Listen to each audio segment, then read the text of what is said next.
कुमार जी महोदय सुनेंगे तो हम सब कुछ बताएं। सुन लीजिए तो, अरे सुन लीजिए ना, सुनिए, जाइएगा नहीं, जाइएगा, सुनिए। आप लोगों ने जरूर, जितने प्रश्न उठाए हैं मैं सबों का एक एक करके उत्तर देने के लिए मैं तैयार हूँ। सुनिएगा, आप तो सर्वजीत जी हमारे और युवा साथी के बीच में बेकार बोलते हैं, इसलिए महोदय हमने उनके मुंह से इसी विभाग की भूरी भूरी प्रशंसा सुनी है, इसलिए हमको लग रहा था कि जगह की मजबूरी होती है। आप झारखंड सरकार के हिस्सा हैं और आपने वहां से हम लोगों को कोई एनओसी कहते कहते झारखंड ने जब नहीं दिया है, और साथ ही हमारे कुछ विपक्ष के सदस्यों ने आलोचनात्मक भाषा का इस्तेमाल भी किया है।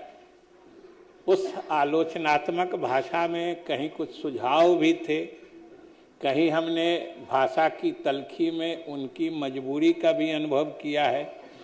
इसलिए महोदय जो उनके सुझाव थे उनको तो मैं ग्रहण करता हूं और उन पर समय पर कार्रवाई करने का उनको भरोसा दिलाता हूं, लेकिन उनके भाषा में जो तलखी या मजबूरी झलक रही थी महोदय, खास तौर से अब हमारे युवा साथी जब कटौती प्रस्ताव पेश कर रहे थे तो विभाग में उनको कभी किसी काम की उपलब्धि ही नज़र नहीं आई थी। तो मैं मजबूरी महोदय इसलिए कहता हूँ कि कभी कभी जगह की भी मजबूरी होती है। आप तो ऊँचे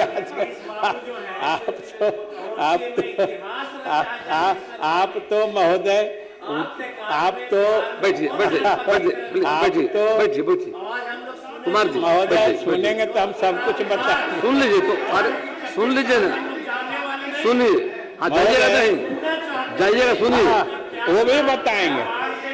आप लोगों ने जितने प्रश्न उठाए हैं मैं सबों का एक एक करके उत्तर देने के लिए मैं तैयार हूँ। सुनिएगा, केवल धैर्य से सुनिएगा, थोड़ा देर के बाद कुछ निकल मत जाइएगा। सुन लीजिए महोदय, इसलिए मैंने कहा जाइए, खाली मत सुनिएगा लास्ट तक। आप तो सर्वजीत जी हमारे और युवा साथी के बीच में बेकार बोलते हैं, इसलिए महोदय, इसलिए इस युवा कह रहे हैं, हम कहाँ कह रहे हैं जवान नहीं है, हम तो युवा कह रहे हैं, नौजवान कह रहे हैं।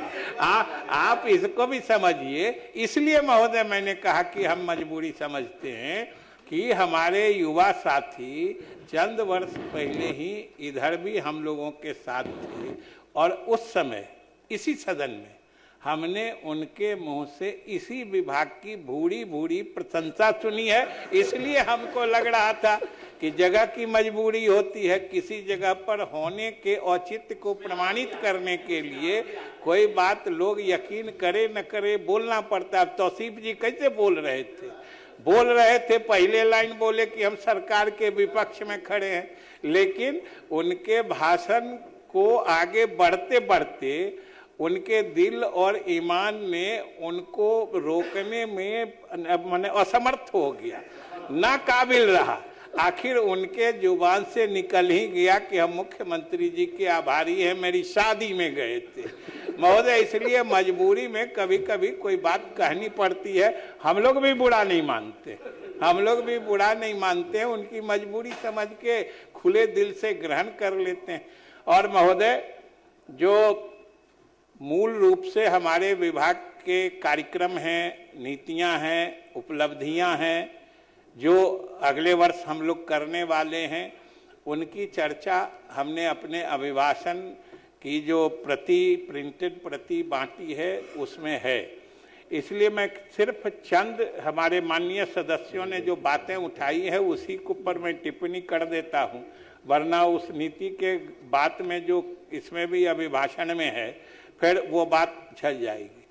हमारे संदीप जी ने चर्चा की है कदवन जलाशय की, तो आपको ये जानकर प्रसन्नता होगी कि कदवन जलाशय बनाने में 2-3 राज्यों के डूब क्षेत्र 2-3 राज्यों में विस्तार हो जा रहा था, जिसके कारण हमें बहुत परेशानी हो रही थी।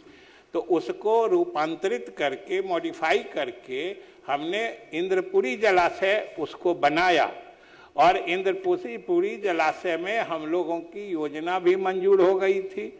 लेकिन आपको याद होगा कि बाण सागर एग्रीमेंट जो है, जो सोन के पानी के बंटवारा से संबंधित है महोदय, ये 1973 का समझौता है, जो बिहार, उत्तर प्रदेश और मध्य प्रदेश ये तीनों राज्यों के बीच बाण सागर समझौता 1973 में हुआ था।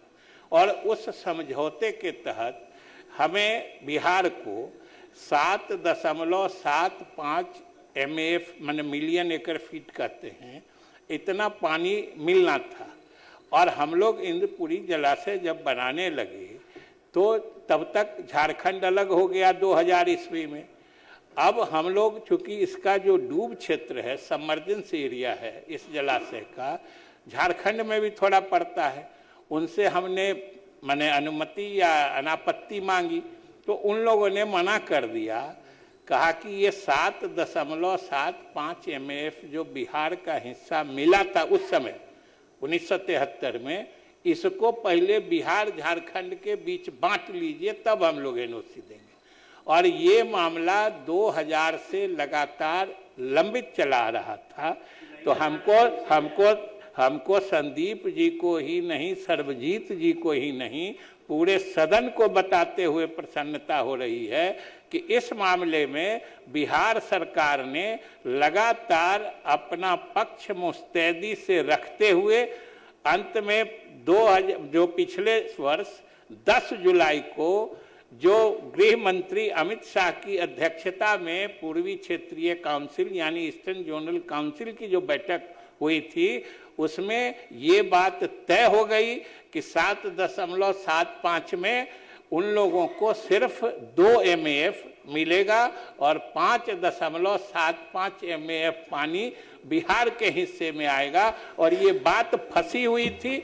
हम धन्यवाद देना चाहते हैं गृह मंत्री भारत सरकार को, जिनके सकारात्मक हस्तक्षेप के कारण ये अंतिम निर्णय हम लोग ले सके। हमारे उप मुख्यमंत्री सम्राट, बिना अनुमति के मत बोलिए प्लीज, कुमार रोबित प्लीज डिस्टर्ब मत कीजिए, सुनिए तो बोलेंगे, अब समय है, बोला जाएगा। तिलैया ढाढर पर भी हम बता देते हैं शांति बना कि तिलैया ढाढर पर आप झारखंड सरकार के हिस्सा हैं और आपने वहां से हम लोगों को कोई NOC कहते कहते झारखंड ने जब नहीं दिया है, तो जैसे हम लोगों ने कदवन जलाशय के बदले इंद्रपुरी जलाशय बनाया है, उसी तरीके से तिलैया ढाढर को, तिलैया को छोड़ के हम लोग अब ढाढर सिंचाई परियोजना बना रहे हैं। ये भी हम आपको बता देना चाहते हैं महोदय। इसलिए हम लोग तो ईमानदारी से बिहार के किसानों की सेवा करना चाहते हैं और अभी केंद्र सरकार मदद कर रही है, इसलिए एक से एक महत्वपूर्ण योजनाओं का हम क्रियान्वयन कर रहे हैं। अभी हमारे विजेंद्र बाबू बैठे हैं, ये भी बहुत दिन से लगे हुए थे। कोसी मेची लिंक अभी हमारे साथी चर्चा कर रहे थे। आप वहाँ भूमि अधिग्रहण काम करा दीजिए। आप उत्तर पूर्वी इलाका बराबर सीमांचल बोलते हैं ना, सीमांचल के चारों जिले अररिया, किशनगंज, कटिहार, पूर्णिया, इसमें इस योजना से महोदय किसानों को भारी लाभ मिलेगा, क्योंकि 2 लाख हेक्टेयर अतिरिक्त भूमि में सिंचन सुविधा हम लोग उपलब्ध करा सकेंगे। और जहां तक बाढ़ के समय में जल अंतरण की बात है, जो गुप्ता जी बोल रहे थे, जो पानी को आप दूसरी जगह ट्रांसफर स्थानांतरित नहीं कर सकते, आप आज बोल रहे हैं। हम लोग इस तरह के प्रस्ताव पर वर्षों से काम कर रहे हैं और आज मुझे बताते हुए खुशी हो रही है कि भारत सरकार की मदद से महोदय कोसी मेची लिंक परियोजना की स्वीकृति दी जा चुकी है, क्रियान्वयन प्रारंभ हो चुका है। और कोसी मेची लिंक इतना महत्वपूर्ण है कि कोसी के बाढ़ से जब जितनी विभीषिका आती थी, बाढ़ के समय में उसके पानी का हम वहां से अंतरण मेची नदी के माध्यम से महानंदा होते गंगा तक उस पानी को पहुंचा देंगे। ये उस योजना का स्वरूप है महोदय।